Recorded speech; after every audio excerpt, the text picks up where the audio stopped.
आदेश आदेश आदेश। गीता ज्ञान का आज 39वां पाठ है। अध्याय 2 श्लोक संख्या 42, 43 और 44। परमात्मा श्री कृष्ण आत्मा की, कर्म की, कर्तव्य की बात समझाते हैं और अव्यवसायी मनुष्य की बुद्धि अनंत क्यों होती है, यह आज के भाग में समझेंगे। परमात्मा श्री कृष्ण कहते हैं कि सकाम भक्ति का लक्ष्य क्या है, ये बताते बताते बोलते हैं। इसको समझना बहुत ही जरूरी है। 42 और 43वें श्लोक में बोलते हैं, हे प्रतापुत्र, अल्पज्ञानी मनुष्य वेदों के अलंकारिक शब्दों के प्रति अत्याधिक आसक्त रहते हैं, जो स्वर्ग की प्राप्ति, उत्तम जन्म, ऐश्वर्य आदि की प्राप्ति के लिए अनेक सकाम कर्म फल की विविध क्रियाओं का वर्णन करते हैं। इंद्रिय तृप्ति और ऐश्वर्यमयी जीवन की कामना के कारण वे कहते हैं कि इसके बढ़कर और कुछ नहीं है। तभी 44वें श्लोक में बोलते हैं, जो मनुष्य इंद्रियों को भोग, भौतिक ऐश्वर्य के प्राप्ति के आसक्त होने के ऐसी वस्तु को मोहग्रस्त हो जाते हैं, उन मनुष्य में भगवान के प्रति दृढ़ संकल्प बुद्धि नहीं होती। देखो, यहां बात यह है कि कामना युक्त मनुष्य अपने कामना के सिवा कुछ नहीं सोचता है या देखता है, और इसके आगे सोचने की उसकी कैपेसिटी भी नहीं है। ये भी सोच रखते हैं कि कामना के बिना कोई इंसान कैसे जी सकता है, और कामना के बिना कोई कर्म भी नहीं हो सकता, ये इनकी सोच है। या कोई कामना के बिना इंसान जो होता है वो पत्थर जैसा होता है। ऐसी भावना वाले व्यक्ति को कामांध कहने का बुरा नहीं है या अतिशयोक्ति नहीं है। खुद को नहीं समझने वाले को भी पता भी नहीं चलता कि कामना कभी रुकती नहीं है, जो निरंतर आती है और जाती है। कामना के रचे पचे लोगों की सच्चाई की या जीवन की कोई बात का ख्याल भी नहीं रहता। कामना युक्त लोग स्वर्ग की कामना भी नहीं कर सकते हैं। अच्छे अच्छे लोग स्वर्ग में होते हैं, ये भी ख्याल है कि स्वर्ग श्रेष्ठ है, उसी की प्राप्ति के लिए वो लगे रहते हैं। इनको पता नहीं है ये भी एक कामना है।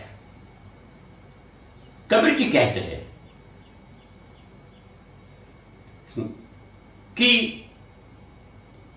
शरीर मर जाता है, आशा तृष्णा नहीं मरती है, उसका कोई अंत नहीं है। तो स्वर्ग के एक भोग की सोच में भूल जाते हैं कि तत्व ज्ञान क्या है, भूल जाते हैं कि मुक्ति भी उत्तम रास्ता है, भूल जाते हैं कि भगवान के प्रति प्रेम करना है। ये ऐसा सोच भी नहीं सकता। इनका लक्ष्य सिर्फ और सिर्फ भोगों की कामना की ओर होता है। जिनके ख्याल में कामना है वो सोच सत असत,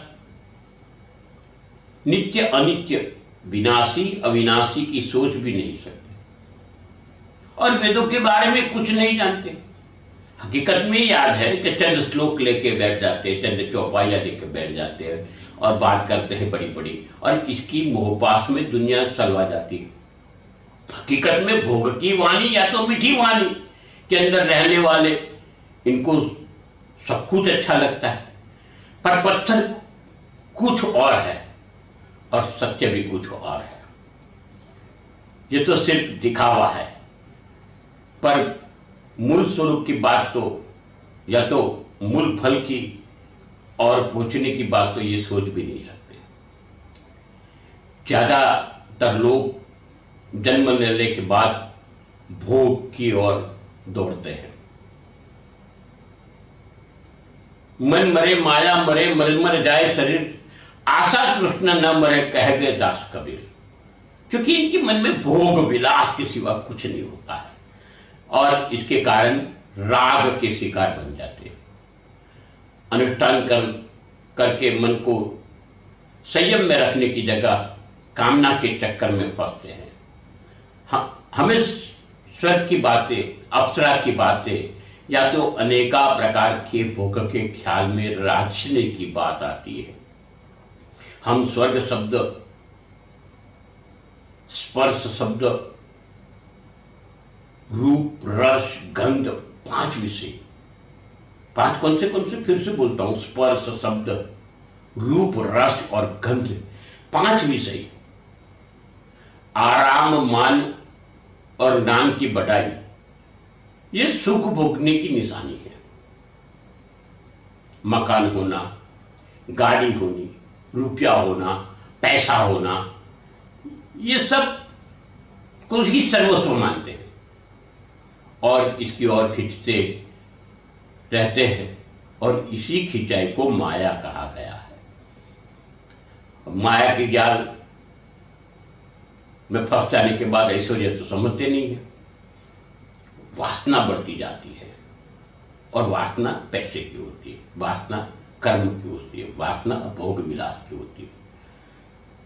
मगर ये जानते नहीं कि ये आसुरी संपत्ति है।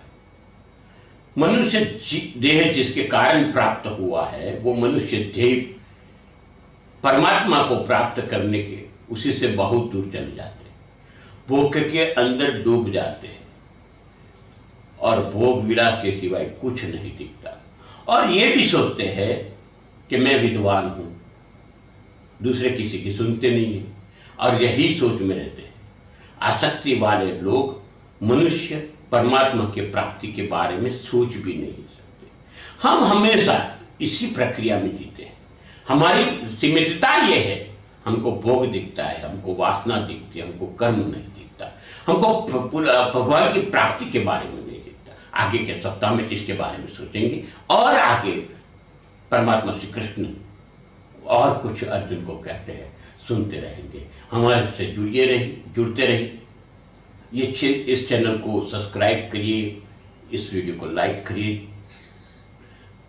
आपके कोई प्रश्न है तो आप कमेंट भी कर सकते हो और ये सिलसिला चालू रहेगा आपके सहकार से। आप पहुंचिए सनातन धर्म की रक्षा के लिए और आगे तक पहुंचते रहे।